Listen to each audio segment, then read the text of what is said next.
in cognitive systems, so I was actually the one who proposed this session, so quite nice to see it running, and we've got 4 interesting papers. We're going to change up the order just slightly because I know the gentleman presenting the last paper, the second paper, is also presenting in the other session at the same time in a bit of a clash, so we'll move him to last. I'm also actually presenting a paper in this session, so we'll move mine down the road. So we'll start off with Andika. Right. Sorry, you're the second author. Yes, presenting his paper, and then Colin Tan, and then myself, and hopefully by that time the last paper will have finished presenting in the other room and he'll be able to come down and join us. So without further ado, Thank you. to make a start. How long? So we'll have 20 minutes 20 minutes. presentation and then 10 minutes for questions. So I'm the second author in this presentation. The first author is one of our PhD students. Unfortunately, he had to travel to Australia for some other research work, so I took the responsibility to make the presentation. He's one of my PhD students. And again, here we were trying to help oil and gas industry minimizing operational costs and generally systems variability in various kinds of analysis. And in this context, we were trying to use lean because the oil industry is currently working towards implementing lean. And there we found the ontology-based semantic modeling helps, especially when it comes to human factor and when it comes to analysis. It helps to minimize the variability. So we decided to try this out, especially focusing on process industry. And probably this is a bit different than the discrete manufacturing because in discrete manufacturing we have something called product differentiation each year or each month. And there you need to have different kinds of product development and designs. But when it comes to process industry, when you fix the plant, then it runs 24 hours, 7 days and 365 days. And there the biggest challenge is operation, inspection and maintenance work. On the same operating assets, and there are lots of human involvement in this analysis. So that is one of the challenges that we faced when we were trying to implement lean in process industry. Mostly knowledge work was dominating, not like in manufacturing or manufacturing flow. So having said all these, we were trying to use some of these latest developments to make it happen. So I will follow these bullet points one after the next. I will start with a brief overview for those who have no idea about offshore oil and gas plant and its operations. So I will go through very fast. So this is typically a steel island made up of concrete legs. This is called gravity-based platform, for an example. So when it comes to inside the plant, you may come across different kinds of equipment like pumps, turbines, piping, vessels, etc., millions of components. And one of the biggest challenges are the degradation, like corrosion and erosion, and fatigue, so it's solid mechanical engineering problems. So if we don't address them in the right time, using right people and on the right location, then in a single minute, the whole platform would be burnt out. So that's one of the biggest challenges for us because we have to do all the analysis based on risk-based inspections, risk or reliability, or we used to say criticality analysis, if you think about discrete manufacturing systems. So, and again, these accidents, when we check the reasons, not only analysis, but also human factor and variability in analysis involves, if you read carefully this industry, after the aftermath accident reports, you will realize some of these facts. So having said all, we were trying to solve the problem, but again, the oil industry in kind of a deep trouble because of the crisis of barrel of oil. If you think about a few years back, we had a honeymoon time like over $100 per barrel, but now it has gone down to 60, and in the Norway where we live, at least we need to have $65 per barrel to earn profit or run the plants. So that means last few years we were running below the profit margins. But the point here, it's not the oil price. If you can minimize the waste in the operations, then you can increase the profit margin. So that was one of our focus: increase efficiency and minimize waste, or in other words, increase the value of operations. So then I will move into, this is the process industry is almost like asset intensive organization, and a little bit of asset operations and human factor related issues before I move into formal analysis.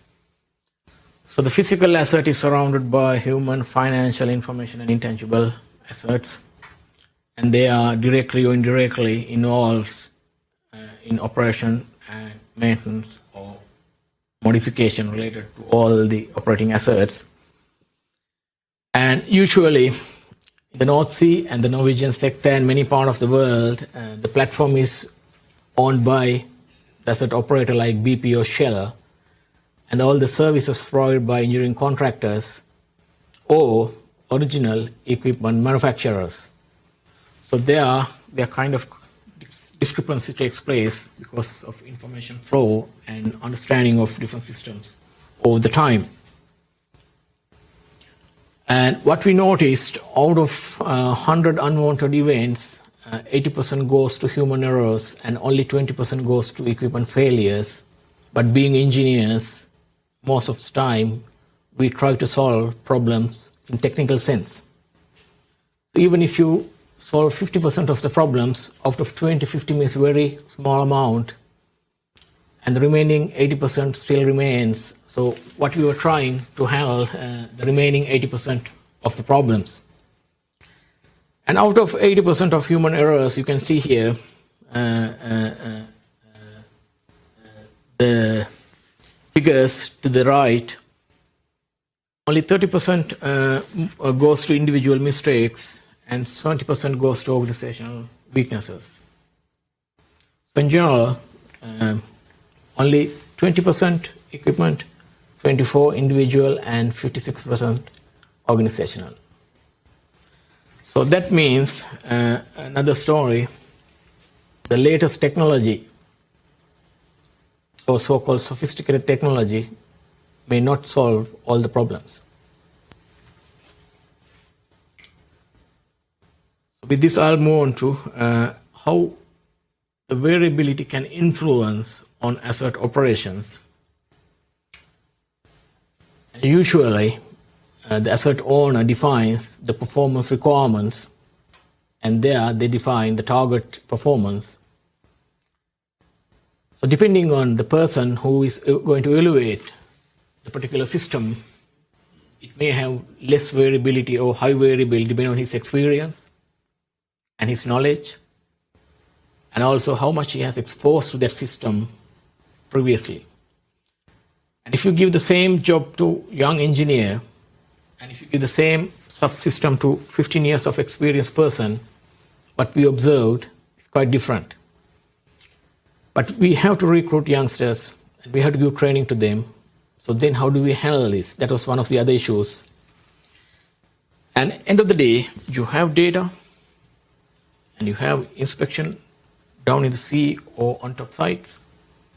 But end of the day, one of the human beings makes the final decision, and then he makes a recommendation, and finally it goes to offshore platform, and depending on the experience, the evaluations differs, and that directly reflects on asset performance variability.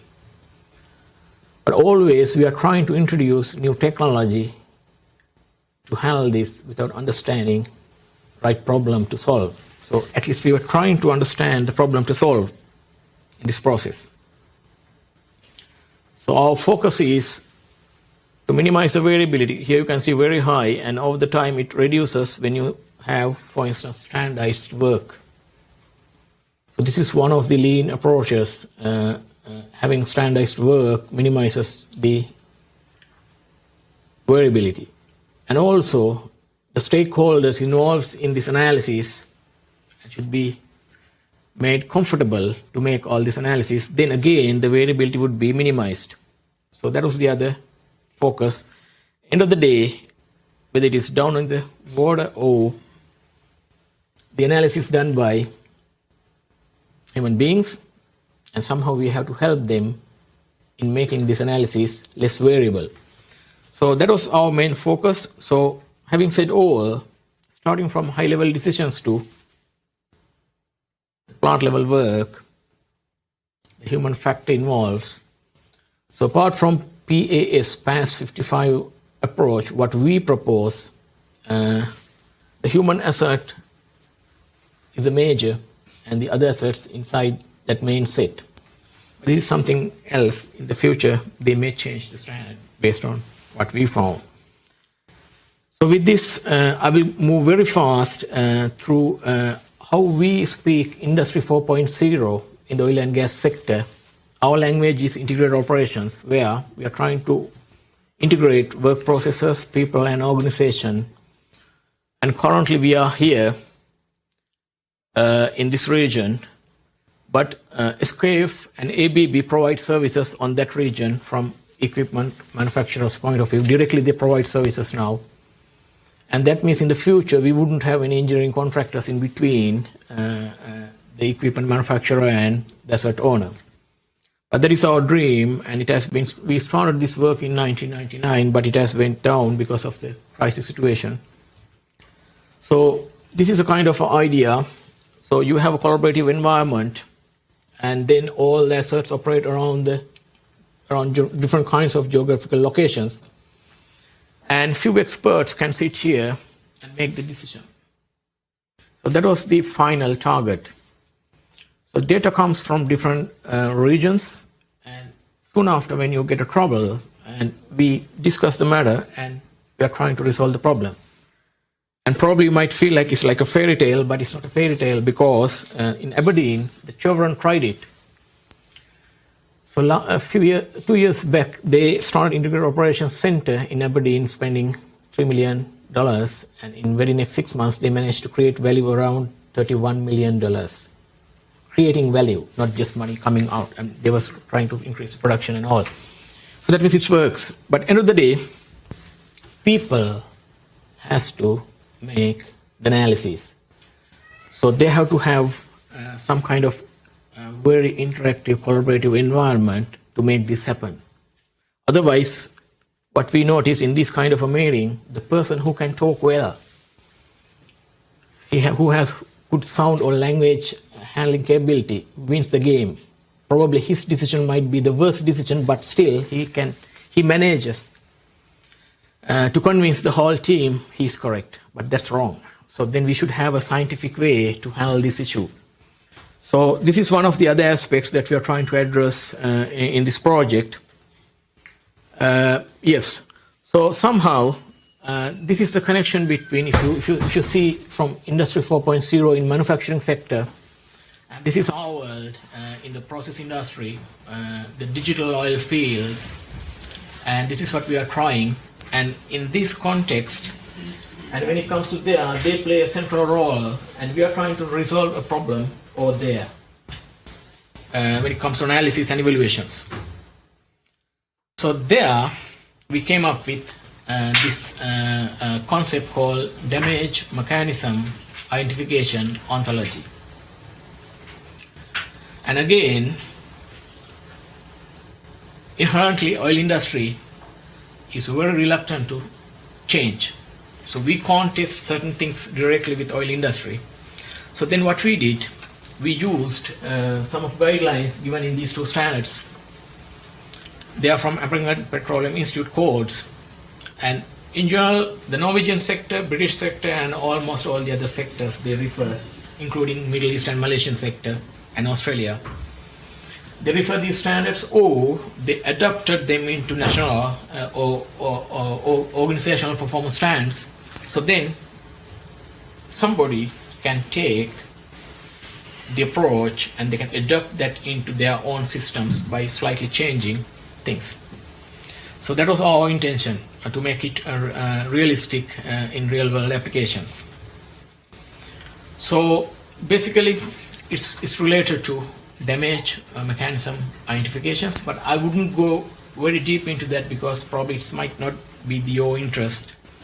And I will explain how we have taken all potential damages into this semantic environment. That's what my effort.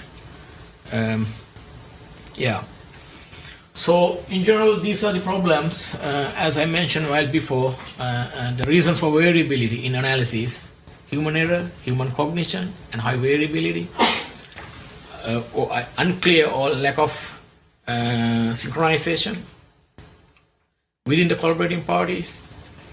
And also different parties may try to interpret, okay, when it comes to parties, if you think about one degradation or one particular system, the material engineers, process engineers, and chemical engineers, mechanical, and probably sometimes electrical if it is automation involves.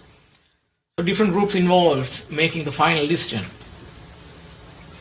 And depending on their mood and depending on their situation, they come with different recommendations. But it shouldn't be like that. The recommendation should be recommendation in a very fair manner. So in this approach, again, we are trying to handle this part. So one of the benefits here, we are trying to increase formalized communication between different collaborating parties within organization. Remember, this is kind of a local level collaborations within an organization. So basically, end of the day, trying to minimize the leaks when it comes to pressure contained envelope, because high pressurized liquid inside here like 200 bars pressure. Yes, so I will go through very fast the methodology. So here we have used knowledge specification that is based on the system and historical data and experiences from the previous generations before they retire. We are trying to recycle here the knowledge. And again, new knowledge, because over the time the oil field gets old, and then the oil wells get mature, and like the human health, they produce water and some other unnecessary CO2, H2S like harmful gases. So no corrosion or erosion or mathematical model can predict this, because it quite highly variable how this production well behaves over the time. So then we have to rely on empirical data or statistical engineering knowledge, like predicting what would happen in another few months. And then the third one, the knowledge conceptualization, and then you may have a raw data and you have to process, and then you convert them into information, the way we analyze today. So that's what we do in these two stages. And finally, based on the national and international standards, and also regulatory requirements and internal organizational requirements, would be taken into consideration when we develop this rule base or rules. So that means a full experience of an average person may be taken into this rule-based system, and a youngster can use it even blindly putting numbers into that, and then the system will tell you what kind of mechanism makes the most of the degradation. And he doesn't need to knock to other guy's door and ask, what do you think? That's what currently happening when he has no sufficient experience. So this is the base for us, API 581 and 571, but you can adapt that into your national or internal standards and performance standards. Again, I wouldn't mention much on technical matters here. The central is the particular system. So we used to say equipment group, and that group has a similar characteristics of degradation. And then the material qualities and the product and process conditions and various kinds of degradation mechanisms and the material inside that particular subsystem, all of them we are going to connect here within the damage mechanism identification ontology. So this is where we can there's a possibility to recycle the existing knowledge. Before an experienced person leaves the organization, here you can extract his knowledge into there and arrange them in a way that logical fashion. Probably the youngsters can learn through this all the time, and they are good in IT, so that is the advantage. Probably they are not good in experience, but they are very good in understanding various IT tools. So they can take that advantage and they can learn very fast. Yeah. So this is one of the example rules that we have developed for one of the biggest challenges when it comes to corrosion under insulation. So that's one of the biggest challenges because no recent technology gives you how to inspect if there is corrosion or wall thickness reduction in a pressurized pressurized pipeline or vessel. So definitely you have to remove it and see. But when you remove it, the people are not going to keep it back because probably I'm not a professional going to remove it. The inspection professional may remove it, and probably you may not be able to find out insulation expert to put it back. And then the moisture and water goes into the system and the system becomes worse than before. So the corrosion and insulation was one of the biggest challenges, so that's the reason we took it to develop example rule based on API or American Petroleum Institute guidelines 571. So this is the rule that we extracted from them, and this is how it looks like when it comes to web rule system. And this is the architecture that we inherited from Stanford, and we used this one to run our idea, and we haven't done any developments there. We used it for one of the industrial applications. And here you can see when it comes to the implementation environment, how does it look like? Again, it's lots of engineering information involves.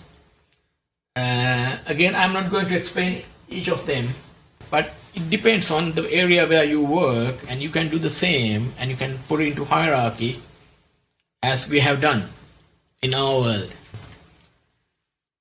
So then we used this is called a fractionating column to illustrate how to understand the damage mechanisms. And again, this column is divided into three levels: bottom, middle, and top. And we selected bottom. It's random, just to illustrate. And this is some of technical information about the column and some of operational and design data is there. And both are equally important when you make a final decision.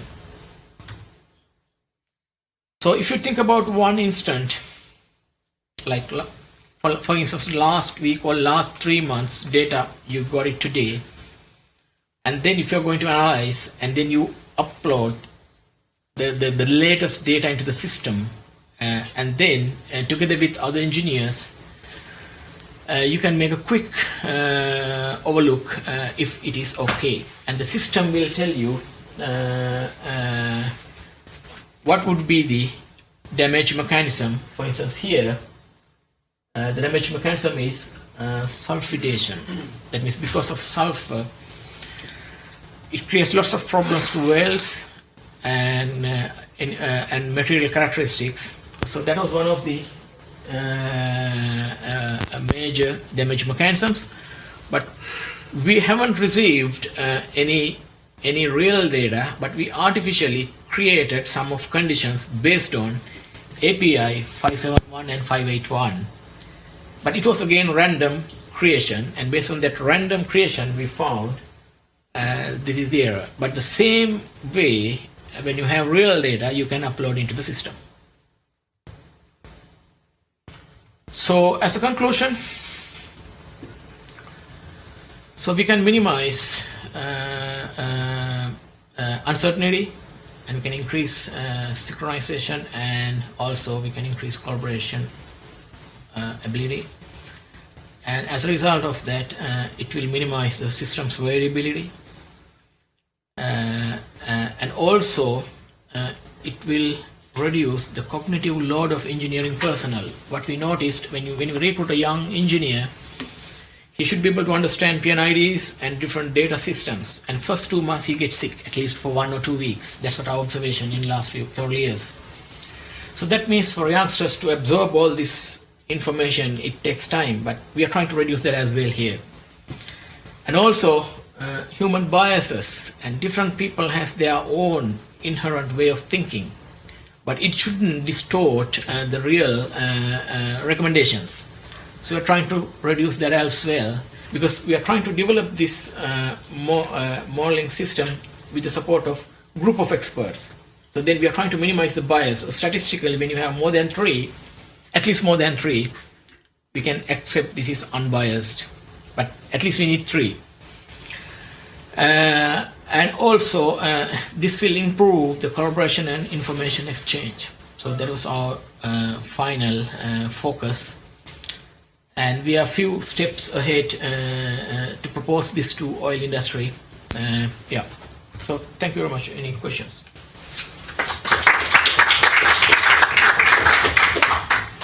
We got time for a few questions. We got any questions from the audience? Got one question from me then. You mentioned in the presentation that you used SWRL rules to sort of list some new knowledge. At the moment, is this all being sort of in the lab-based work, or have you done some tests with real data and that sort of? What sort of validation have you done on? Is it producing the correct results, etc.? Okay, as I mentioned, we used API, American Petroleum Institute 571 and 581 guidelines, and artificially we create this data. Yeah. Because the PhD student and I myself have been working in oil industry, and based on our experience, we transfer them into the data, and we artificially create it. But it's kind of random, not to create a mechanism. Randomly we selected all the potential situations, and then we developed the rule-based answer to you. If I answer, yeah. Okay. And so if something like this to test the sort of compliance against these API rules was to be used in reality, how often are these sort of rules needed to be checked? Is it just when? No, it's not static. It should be changed all the time, continually. Because the oil wells get mature, and as a result of that, the product and process conditions changes very much, and that has a huge influence to the system. So that means, but only the thing, the people work in this domain, like material engineers and chemical engineers, they can sit together in a collaborative environment, and they can agree on, okay, this is the current situation today, let's go for that. Yeah. And then we'll pass that into another young engineer to do the job. So it's quite a real-time yes. sort of system? Yes. Okay. Yes. Thank you very much. Was there any further questions? Okay, let's thank our speaker one more time. Thank you very much. Thank you. So next up we have content. The mic seems to stop working part of the way through. I'm not sure we need it though. I think people can hear. But I still do need to. Yeah, go for it. The email. computer's just down there. Sorry.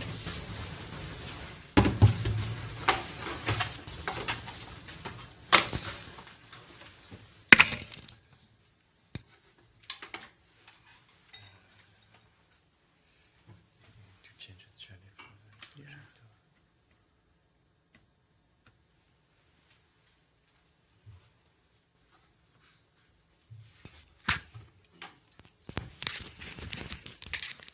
If you can still use it, just because we want to change it. Because we'll actually change it. Ah, okay. Yeah. So content, once you're ready.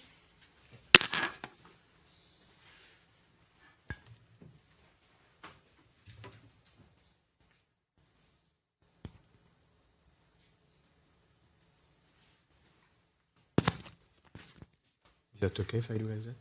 Yeah. Okay.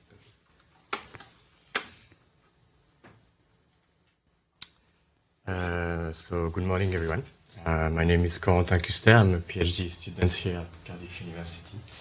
And today I'm going to present my work on collaborative networks for district energy operation and semantic technologies, a case study. My presentation and the work we've done today is centered around two fundamental questions, which are which role are collaborative networks playing in the energy industry, and how can semantic technologies help in the construction of collaborative networks for the energy industry. So my talk will have 4 different parts. I will first introduce the THEMOS project, which is our case study here. Then I will try to compare THEMOS with collaborative network theory in order to show that THEMOS is actually a collaborative network.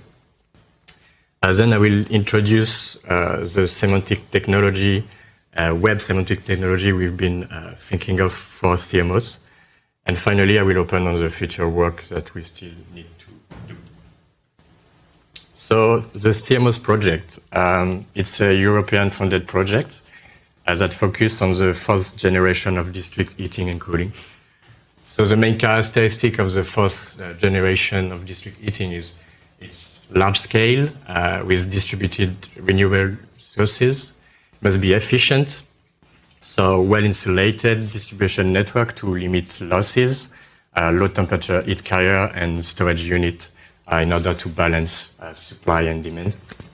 And we want it to be smart with intelligent control and metering in order to gather energy-related information.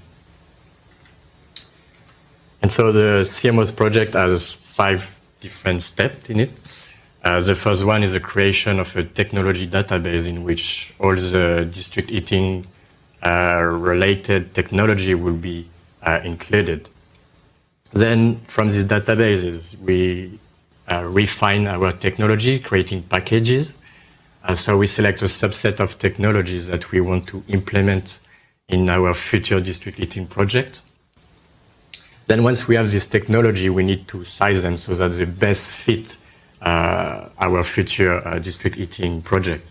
So we developed a technology package sizing toolbox that helps in doing that.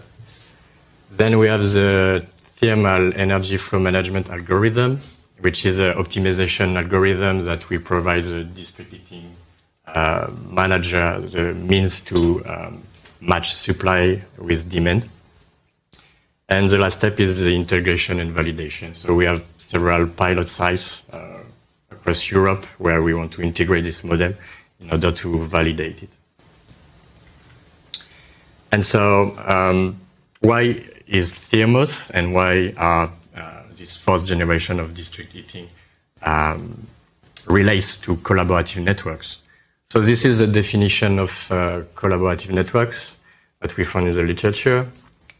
So it's a variety of entities, either organization and people, that are largely autonomous, geographically distributed and heterogeneous in terms of their operation environment, culture, social capital, and goals. and that collaborates to better achieve a common or compatible goals, and whose interaction are supported by computer networks. So now if you look at how the project is structured, so we can see we have a variety of entities, a variety of organization. They are all, of course, autonomous. They are all their own structures. Some will be academics, some will be industry, some will be research institute. They are, of course, geographically distributed. So Cardiff University is here in the UK, but we have partners like CSTB in France, Schneider in Germany. Then all these different entities work on heterogeneous and like individual goals and tasks. Some will work mainly on the optimization algorithm development. Some as energy sources providers that want to promote their technology for district heating. Some are the building and district heating managers that want to balance supply and demand. Some will want to promote their sensor network and ICT solution and services in order to retrieve and give all the energy-related data to the different partners. And of course, from all these different goals and tasks comes a different operating environment. So, for example, the optimization team that works on the algorithm will mainly work on digital entities, computer-based work, while, for example, the energy provider, the technology provider, and the district heating manager will work on way more concrete and physical entities that are the district heating network itself. And of course, we have the ICT provider and the server services providers that kind of link these physical entities and these digital entities, this word. So again, it's computer-based because we have a large set of sensors and we have services in order to provide information to all the different partners. So I presented so far the different entities and boxes, but it's really important to look at how they are connected and interconnected all together. So that will show a need for collaboration in between all these different entities. And finally, of course, even though they have different tasks and goals, the main purpose, the common purpose of the entire project is to develop a system that is economically, environmentally, and technically of quality. And so we want to save CO2 emission, we want to save energy, we want something which is cost efficient, which is reliable and scalable. So here we are, we kind of demonstrate that Thermos can be can fit into the definition of a collaborative network. And if you want to go further, not only Thermos, but this type of district heating models is really collaborative network are really relevant in this type of new picture for the district heating industry. And you can extend it to smart grids as well. So I think collaborative networks are quite relevant in how we picture the future of the energy industry. But this doesn't go without any challenges. So these are the 6 main challenges that have been drawn for manufacturer by 2020. And the one that is interesting for us at Cardiff University was the third one. So to instantaneously transform information gathered from a vast array of diverse resources into useful knowledge for making efficient decisions. So it's on that we try to work and bring a solution for the Thermos project and for the big picture for the district heating industry.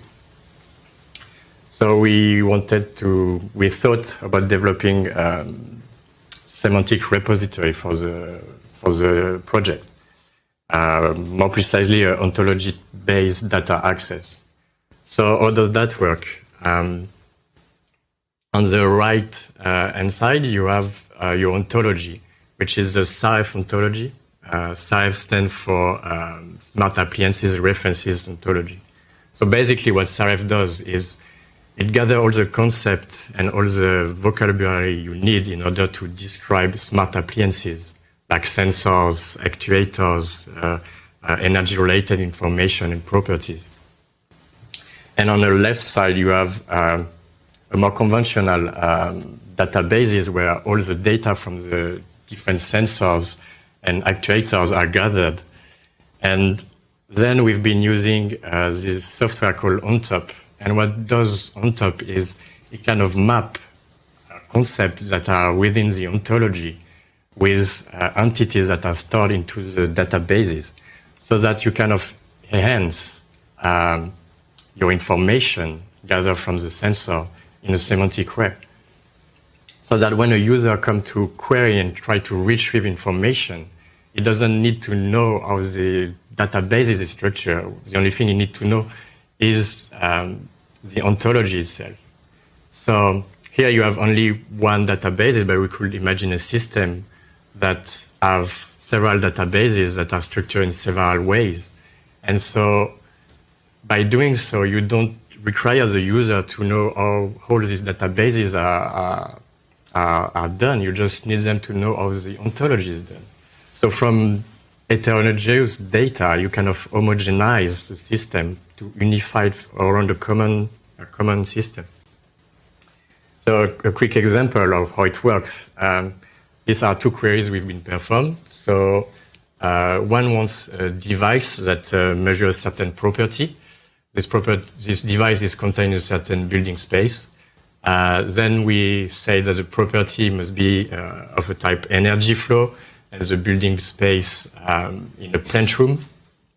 And the query retrieves 7 different instances, so 7 different devices that are in this particular plant room, and with a set of the properties that the device is collecting. If we want to go further, we can, for example, if you take the first device, device number 9, measure the property number 33, which is energy flow rate. And so we go further and we ask the system, okay, give me all the measurement from the property number 33, and it gives you the time series. So here is the 500 last measured data from this particular device for this particular property. So how does that help collaboration? So there is this first feature that I told where heterogeneous data are unified and around a homogeneous system. And the second point, which is important, is if I take the example of the project, for example, we have a really concrete example where we have a fault detection module that look into the data and with statistical analysis will tell you if your sensor is faulty or not. And this module has to communicate the results of their analysis to the optimization software, so that when you run an optimization, you know which data are faulty or not, and you don't take them into account. And so basically, this fault detection module could literally set a set of rules within the ontology so that the optimization module know which data and which instances are faulty. The same for the ICT provider. Let's say you are the one installing all the sensors and you have a BIM model where you have all your sensors. Then you can, from the fault detection module, you can know which sensor within your BIM model is faulty. This requires, of course, to align your SAF ontology with the IFC all ontology, which is the ontology that gather all the main concept from BIM. So yeah, what we are, that's where we are right now. We did integrate few pilot sites, but we need to integrate all the pilot sites of the TherMOS project. So far we are 2 of the 5 projects. Then we want to integrate natural language processing for queries. So as I mentioned before, this system so far still requires the user to know about the ontology and how the ontology is structured, which is not so common because not so many people know about this ontology. So we want to implement NLP in order to generate queries so that people could naturally query the system. Then we want to validate our model with the fault detection example I mentioned before. And finally, we want to deploy it as a platform so that the different partners of the project can retrieve information and communicate. That's it for me. If you have any question, be happy to answer. Thank you very much. Do we have any questions? We've got one over there.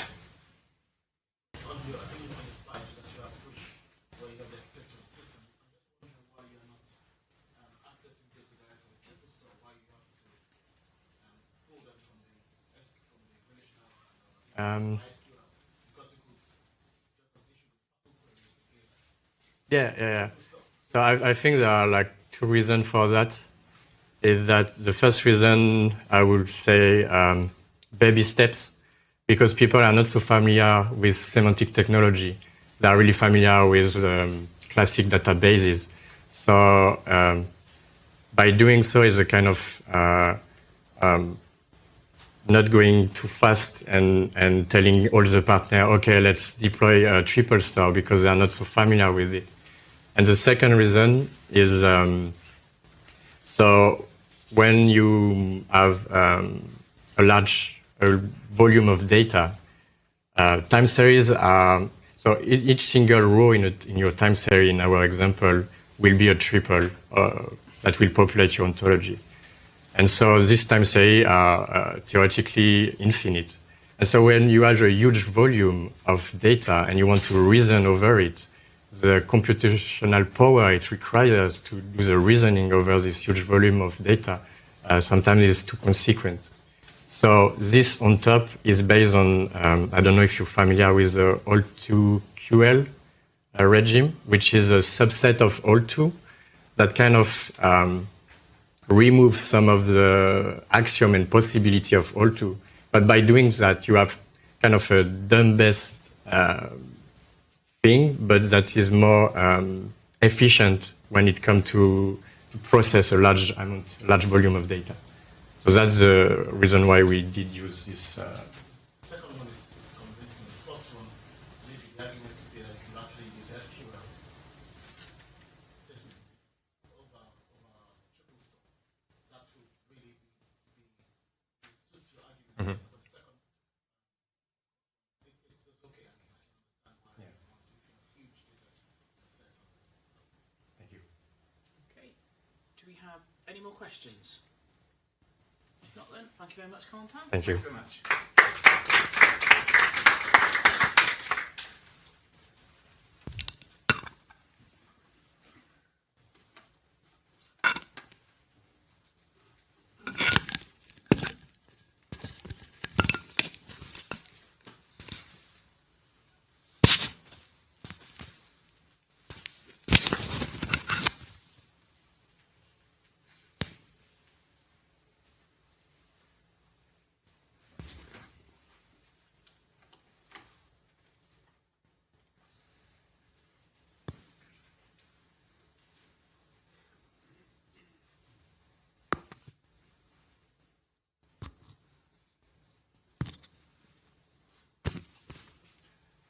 Right, so good afternoon, everyone. This is my presentation of my paper, which is Achieving Smart Water Network Management Through Semantically Driven Cognitive Systems.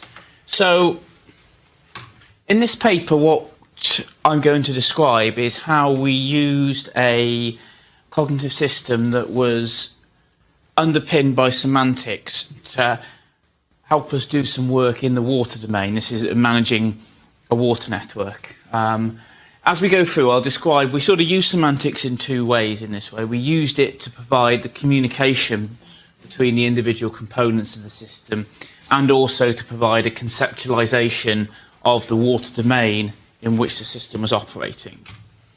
So I'm going to go into a little bit of an introduction describing what is smart water network management, and talk about the motivation for this work. I'm going to talk briefly about the semantic models we used, and the actual system that we deployed, and then describe sort of two of the case studies in which we deployed this system. A bit of context for this work. This work was done in the context of an EU project that finished just over a year ago now, and this sort of semantic cognitive element was one of the more experimental bits and pieces that we did. We did a lot of work directly with the data from the water network and optimization algorithms, and this was a bit of experimental work done by myself and one of my PhD students based on the data that we were getting from the water network anyhow.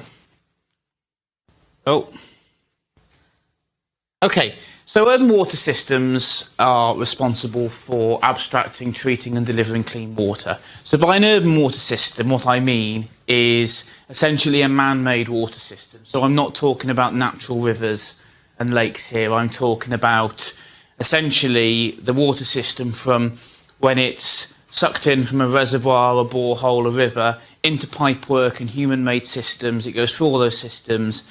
It's treated, used, put back into the system in some dirty form, cleaned, and then eventually released back into the environment in some form. That's what I mean by an urban water system. They're one of the most critical of a nation's infrastructure. Someone in the water network told me there's a figure like if the water system of a country was to go offline, society would break down within something like 24 to 48 hours. Whether that was an exaggeration or not, I don't know, but that's what at least water companies seem to think.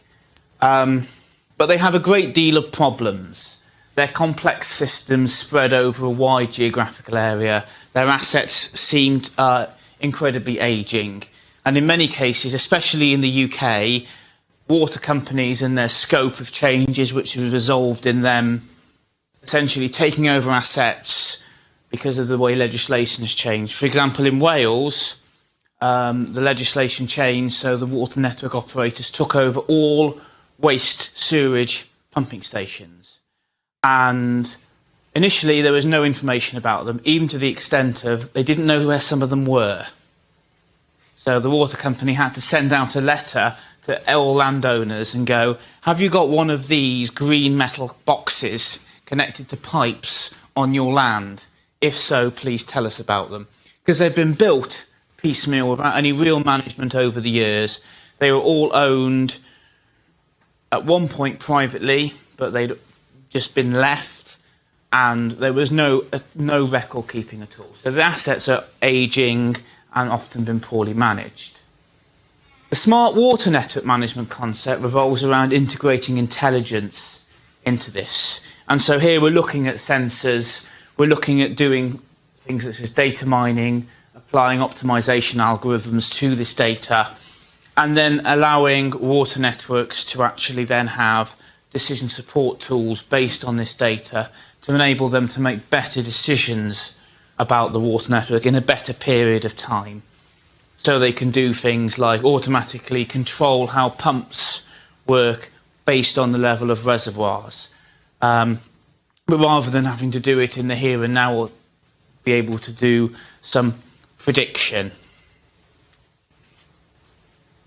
So why use these sort of technologies, such as cognitive systems in a water network? Well, there were several motivations for doing this. The nature of a water network is, and the sort of technologies and components, is largely decentralised.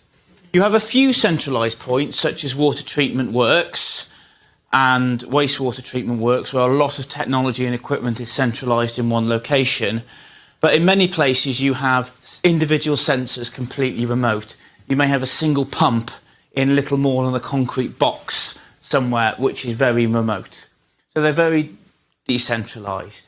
They're also spread over a wide geographical area, and certainly in Wales, there's a real problem with internet connectivity in some of these remote locations. Some of these are on the top of mountains in the middle of the national park where the connectivity isn't really there. Another key issue is the lack of interoperability between water network operator ICT systems. the water network operator we were dealing with, the way they achieved interoperability between their systems is they had people sitting at desks with 3 or 4 monitors, each monitor displaying a different system, and the human was providing the interoperability between those systems. So all of those are issues in which we were looking to use semantics to solve.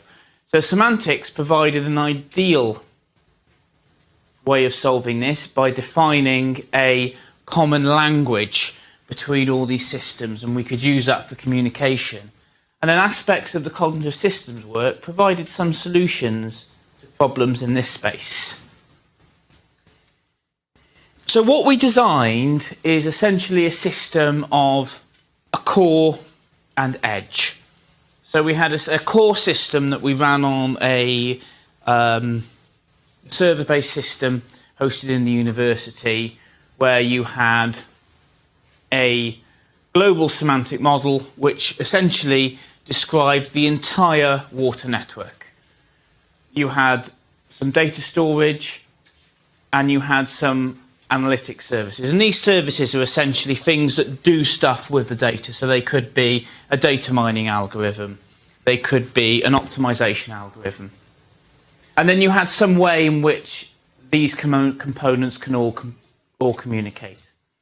And then what we had is a series of edge-based components. So these are quite small software services that can be deployed on quite lightweight technology. These can vary from just a simple data collector to something that's doing some simple data processing. And in many ways, I've represented here as 1, 2, 3, but there can be any number of these services that are connected to the system.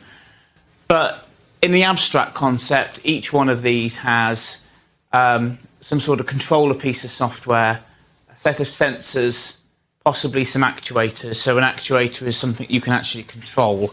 Maybe you can actually control the speed of the pump or something like that.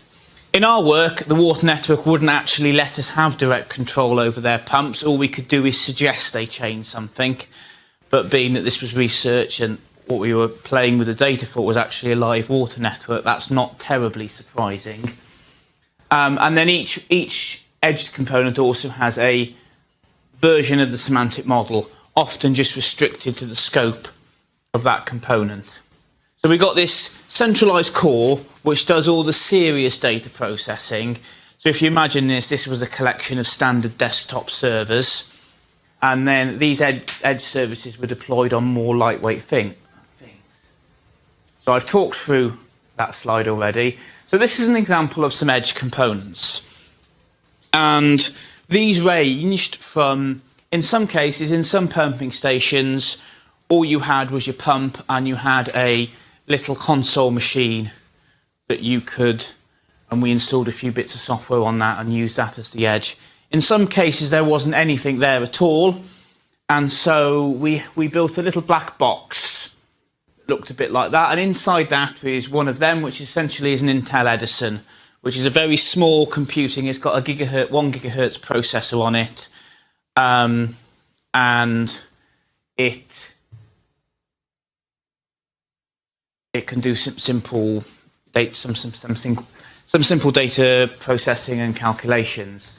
You can even go even smaller again and go to things that are sort of battery powered as well. So these edge components are very lightweight and just do some very simple processing. Now, the one piece and the clever bit of it was that we had this controller which was configured to essentially control what that edge device did based on how that edge node was positioned within the semantic model and the sort of conditions available to it.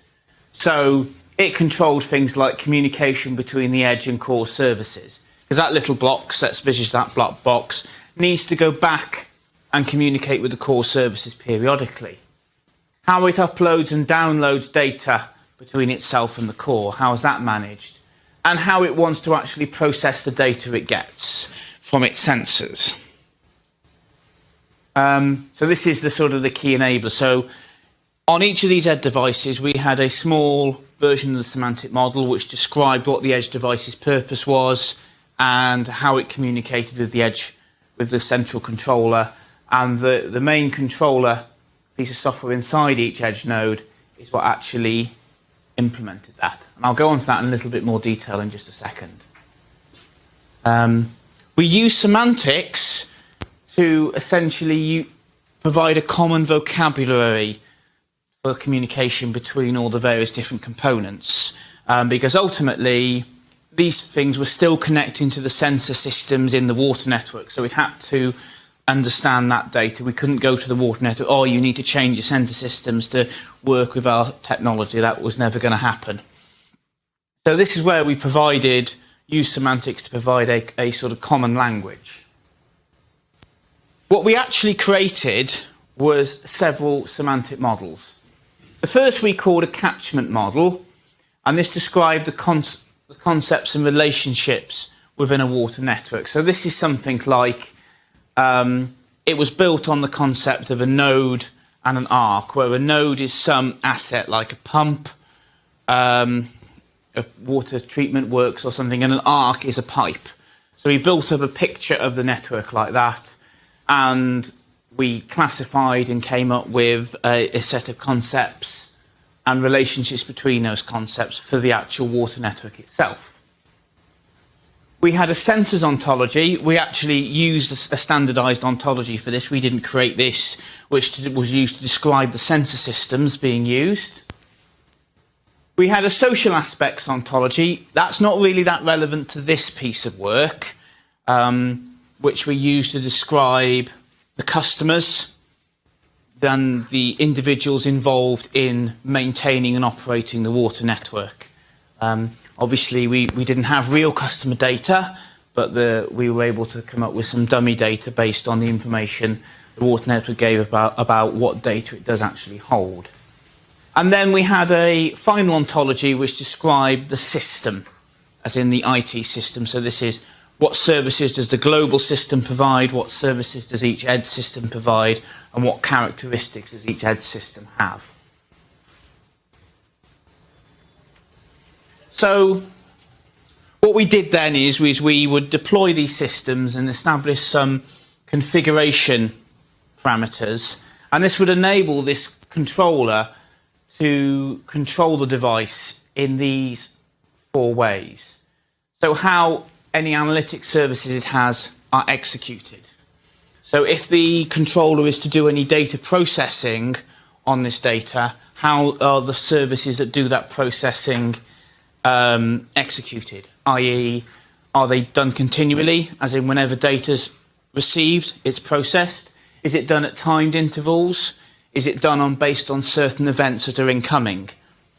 Or is it done only when actually the system has a network connection to the central core? How network connection should be established? Several of these sites communicate only by a network connection that, because it's using some sort of wide area network or something, it only has a connection for a certain number of minutes in every hour. So how do we know when we can establish a connection to the central core? How might we want to restrict that connectivity? Some of these systems, the water network operators, get charged per megabyte of data transmitted. So we might, in that case, want to perform some restrictions on what data is sent. So we might want to throttle to reduce the sort of data rate. We might want to go, actually, I'll only transmit actual important data. And there was also, we implemented functionality to enable subsampling. So this is in the case where you had data that was collected at a very high resolution.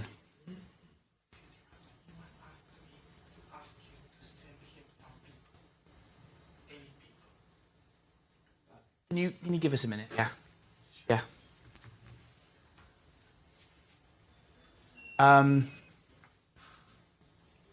So we had to how to subsample data return. So this is a case. So some of these had sensors that were collecting data that might be received every second.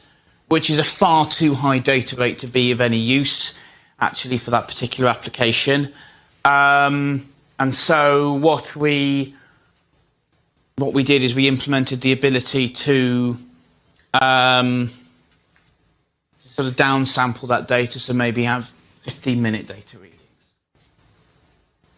So we applied this technology to two particular cases.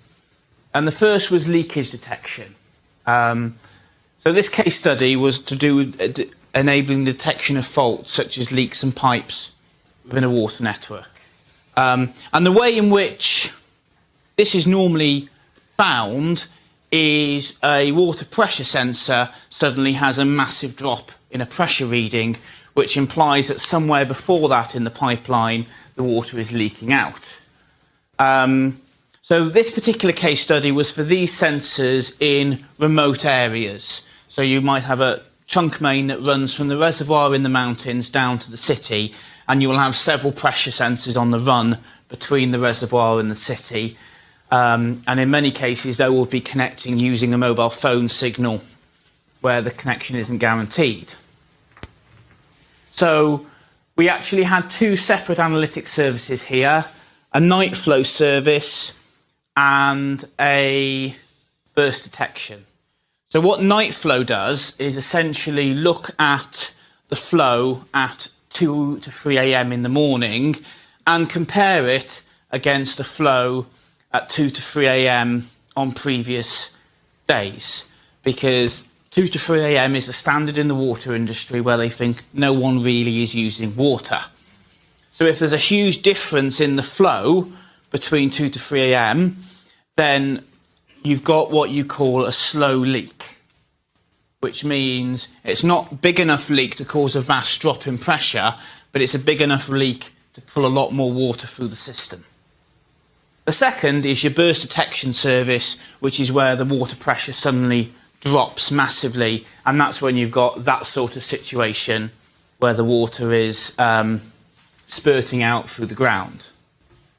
So the way this service would sort of configure itself based on its based on the sort of rules we put in and the communication parameters is, because this was remote location, a pay-per-use signal, it would produce and consume minimal data. So even though it might be collecting these pressure and temperature readings every few minutes, it's not sending these, not pressure and temperature, pressure and flow readings every few minutes. It's not sending these back to the central core every few minutes. So it's not dialing out, sending a sensor, reading and then disconnecting. It would only do that if it detected a leak, and thus the water network operator needed to know about that immediately. And what it would then do is send them through subsampled on batch every day, say. So we had this difference between sort of a high priority, which means I need to connect immediately and send this data, and the lower priority, what we need to do is just send the backlog of data for sort of historical reporting purposes. The second case study we looked at was an application of data-driven modelling. On a water network, there's such a thing as a combined sewer overflow. So on wastewater networks, in most cases, water will flow through the system happily down to the wastewater plant and be treated and released. In that system, there will be tanks in various places to absorb the slack. Now, in the event of heavy rain, the system can overflow because there is just too much water to be treated. And these tanks are designed to overflow into the environment. Not an ideal situation, but it's judged to be preferable to having the waste come back up through everyone's toilets. So that's what happens here. Now, what we did here is we looked at being able to predict the future level of these tanks. Okay? So each thing would have a data-driven model and would be alerting them to the sort of flow characteristics when it had an indication a spillage event was going to happen. Okay, so this service had sort of two analytic services executed at timed intervals. So what it would do is each service would contain a simple data-driven model of the expected levels of sewage in the tank. As more sewage came through and obviously the sensors collected more readings, this model would be updated periodically. And also periodically a predictor would run, seeing based on the current flows what it is expecting the future levels to be. So this is essentially coupling the time of day, the time of year, and the level of flow together to sort of come up with some prediction based on previous data, what you could actually do. Now, the majority of these, once again, are in remote locations. They're just out there on the network. There will be just a few sensors, and there will be very little technology actually involved, because the actual spilling process is just completely a physical process. It's a tank. Once a tank gets full, there's a little slipway that takes the water out a little hole like that. So the actual spilling process is completely physical.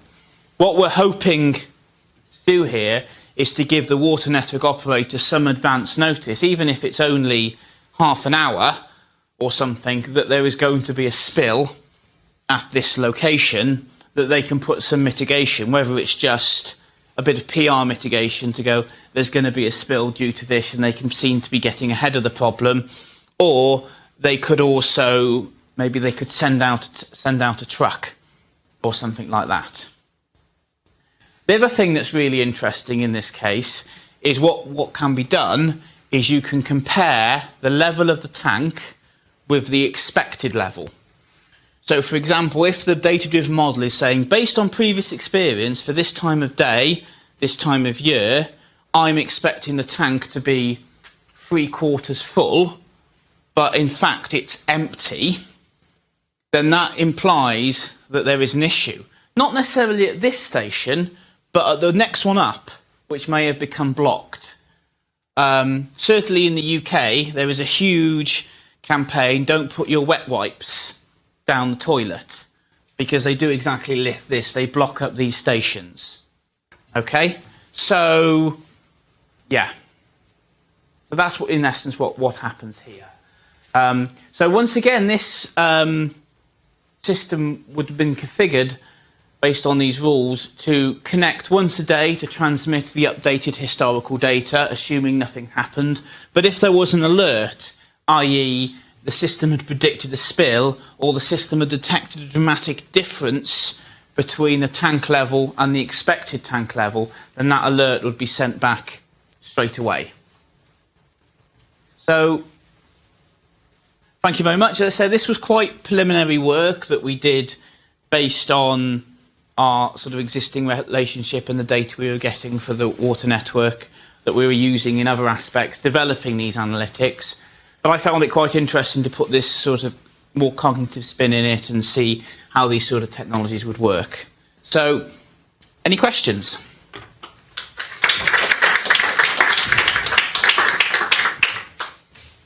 It seems to me, Tom, that most of the collaborative network activity is based on existing infrastructure. Yeah. How would it be adapted or adopted to new infrastructure? New buildings are taking Yeah. everywhere. Is there some method of doing that and predicting plan and things like that from the existing data? There's very broad brush measures, as in you can quite well predict how much water a housing development will consume based on, well, you're having to make several jumps. So you know what the proposed development is and how many people could live there, and then you, based on the number of people living there and the sort of the average ages you expect people to live there, you can come up with some quite good estimations on how much water would be used. And then there's quite good estimations on how much waste people produce based on how much water you use, but then you're making an estimation based on an estimation, so the accuracy does begin to decay. We did some work on something else just a bit relevant to that, about trying to predict that more accurately, or trying to measure more accurately how people use their water by putting a little box in their house to record it all. And those boxes cost about £2,000 a pop.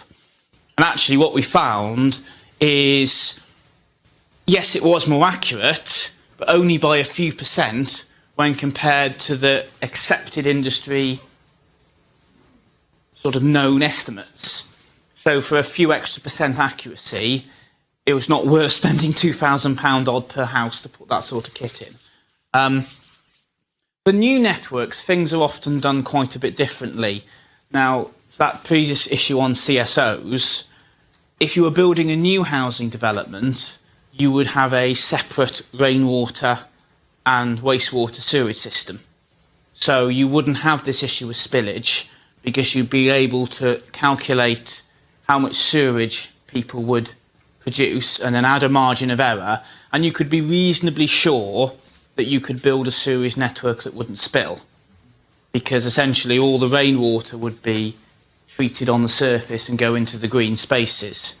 However, when you go back to the most, certainly UK cities, which is where we looked, you've still got your Victorian sewers, which deal with both the rainwater, thus the cause of this issue.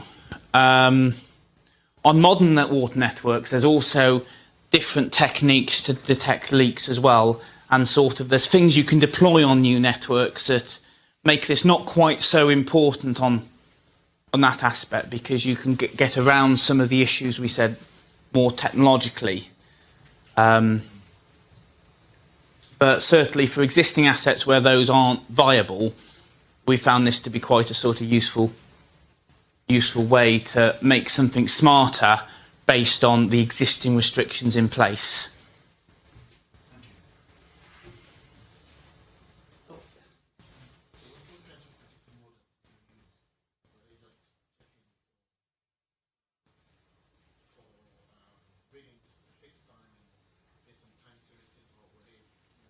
So the predicted model we use for the wastewater network, we actually built two, only one I mentioned here. We built one here which was a combination of essentially historical data that considered the time and the essentially predicting what it would be purely based on what it was in previous years. We also did one which, because of the nature of the data, had to run centrally, which is why I didn't discuss it in this work, which factored in rainfall. So we'd get 1 kilometre rain forecast data and integrate that into the model. And so those are the sort of two types of predictive models we built in this case. We also did some predictive models, not really relevant for this work, to predict usage of water for a given geographical area. In the water network, that's called a DMA, a district metered area, and even individual houses based on previous consumption. And once again, we did factor in weather there as well, but we found there was less correlation with weather for the usage than the wastewater. My personal opinion, though I haven't done any work to validate this, is because there's more of a lag between the weather and water usage than when we're looking in the waste case. The water falls and pretty much goes straight into the sewage system, whereas you need to have hot weather for longer before people start changing their habits. So if you have a couple of days hot water, then maybe people will start, I need to water the garden a bit more and that sort of thing, or I'm going to fill up a paddling pool or that sort of thing. I'm going to start washing the car. Whereas things are more direct with the wastewater. As the rain falls, flows down the streets, goes straight into the drains within an hour. Really. Any more questions?